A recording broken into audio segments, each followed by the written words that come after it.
What is it about the franchise and these characters that make them so popular? I think it's vulnerability. I think that Matt Murdock is, for a hero, he deals with a disability. He deals with the world that is hard, and he has a really deep kind of spiritual and internal code, and that makes him vulnerable. So you write to the parts of him that are in conflict with himself, the parts of him that are insecure, the parts of him that are, for lack of a better word, challenged to be a better person than his nature may allow him to be. And that makes it super interesting and not easy, but there's places to go writing-wise with a character like that.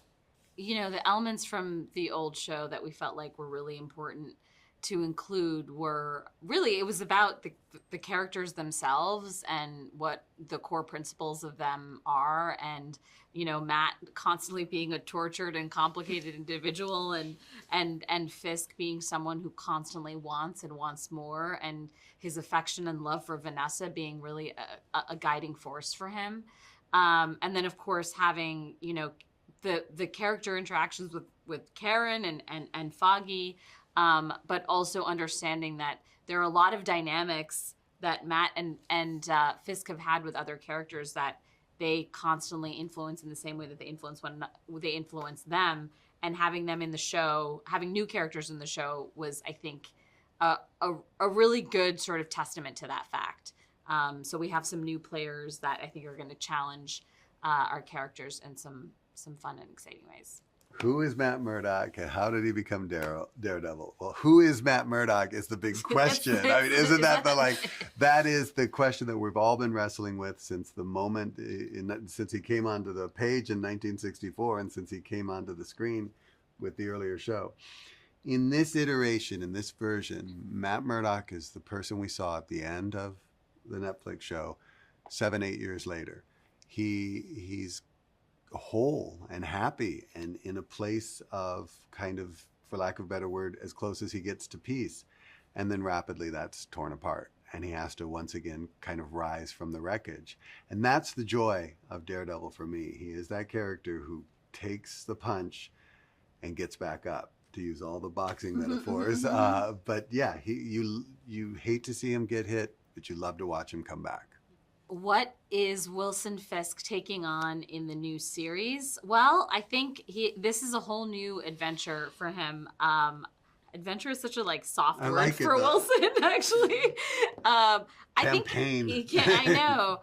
I think pondering the question, and I know Vincent has a very specific take on this, but as an audience, as someone watching him, I always wonder, has he changed? Mm-hmm. He is in a new position, and a position of a different kind of power, and he's in the public light. Public eye. Public eye, face eye, one of them.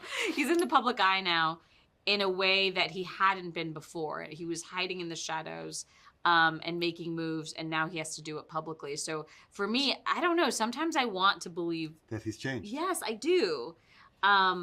Maybe ultimately he hasn't, but I think that's an intriguing question, and seeing his relationship to New York and how that, and what events transpire based on that is going to be the intriguing question. But I just can't help but I kind of want him sometimes to win, which is crazy. I always write his stuff as sincere. Yeah.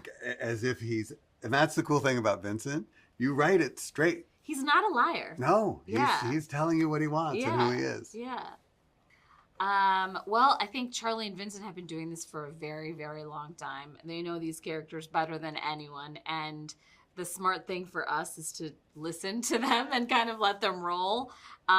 They embody them, both in terms of their physical manifestations, just their overall presence. It's really transformative when they walk on set.